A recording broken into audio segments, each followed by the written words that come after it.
তাদের একজন কর্মী সেই নির্বাচনে নিহত হয়েছে এবং তিনি এখানে পাঠ করেছেন নিরাজন।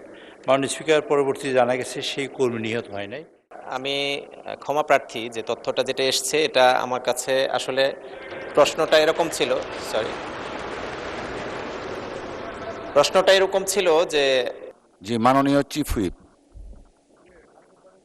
মাননীয় স্পিকার, গত 9/4/26 তারিখে বাংলাদেশের বগুড়া এবং শেরপুরে দুটি উপনির্বাচন হয়েছে।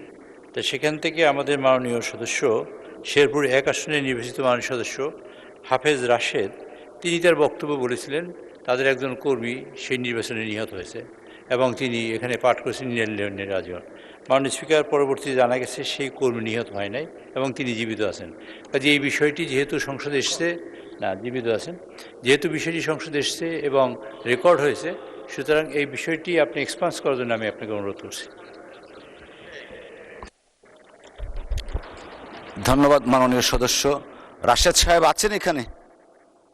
সো মাননীয় চিফ হুইপ যে স্টেটমেন্ট দিয়েছেন, is that true or untrue?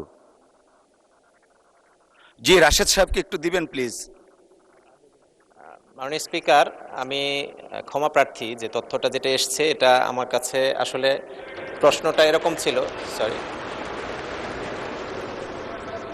এরকম ছিল যে আমাদের আগে যে নির্বাচনে যিনি নিহত হয়েছেন তার সংবাদটা আমি তথ্যটা উপস্থাপন না করার কারণে আমাকে পাশ থেকে চিরকুটটা লেখা হয়।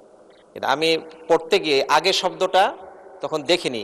ইন দ্য মিন টাইম যিনি অসুস্থ ছিলেন, অর্থাৎ যিনি আহত ছিলেন, তিনি কিন্তু মারাত্মক আহত ছিলেন এবং তিনি সেন্সলেস অবস্থায় ছিলেন। আমার কাছে ইনফরমেশনটা এরকম মনে হয়েছিল যে ওনার কথাটাই বলা হয়েছে। তো পরবর্তীতে আমি নোটিশ দিতে চেয়েছিলাম, কিন্তু কোনো কারণে আমি দিতে ভুলে গেছি আর কি, সরি। ধন্যবাদ মাননীয় সদস্য।